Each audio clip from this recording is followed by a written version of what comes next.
Israeli অভিযানের পর ফিলিস্তিনের গাজা শহরের সুজাইয়া এলাকায় ধ্বংসস্তূপের নিচ থেকে ৬০টিরও বেশি মরদেহ উদ্ধার করা হয়েছে। এছাড়া আশপাশের ধ্বংসস্তূপের নিচে এখনও অনেক লাশ আটকে আছে বলে জানিয়েছেন একজন কর্মকর্তা।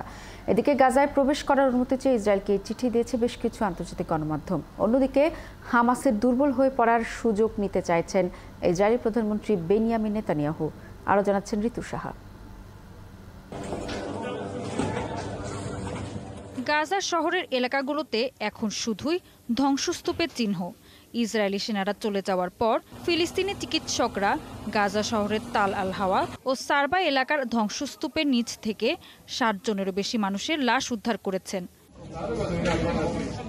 গাজা সিভিল ডিফেন্স এজেন্সির মুখপাত্র মাহমুদ বাসাল জানান, আশেপাশের ধ্বংসস্তূপের নিচে এখনো অনেক মরদেহ চাপা পড়ে আছে। ইসরায়েলি বাহিনী আশেপাশের ৮৫%-এরও বেশি আবাসিক ভবন ধ্বংস করেছে। সুজাইয়া বর্তমানে একটি দুর্যোগপূর্ণ এলাকায় পরিণত হয়েছে, যা বসবাসের জন্য অনুপযুক্ত।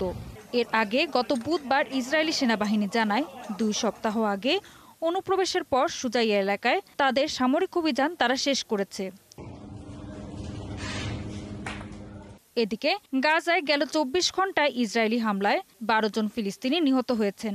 তাদের মধ্যে ইসরায়েলের বিমান হামলায় আরও ৪ ত্রাণকর্মী নিহত হয়েছেন।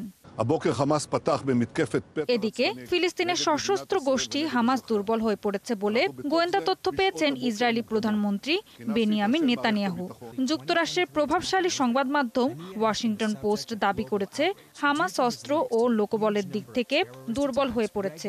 এ কারণে তারা এখন যুদ্ধবিরতি চাইছে। তবে হামাসের লেবানন রাজনৈতিক অফিসের প্রধান নেতা আহমদ আব্দুল হাদি বার্তা সংস্থা এপিকে দেওয়া সাক্ষাৎকারে জানিয়েছেন, যুদ্ধের শুরুর সময়ের চেয়ে এখন ভালো অবস্থানে আছে ফিলিস্তিনি যোদ্ধারা। প্রতিরোধ যোদ্ধাদের জন্য সামরিক পরিস্থিতি স্থিতিশীল রয়েছে এবং তাদের অবস্থান যুদ্ধের শুরুর সময়ের চেয়ে ভালো আছে।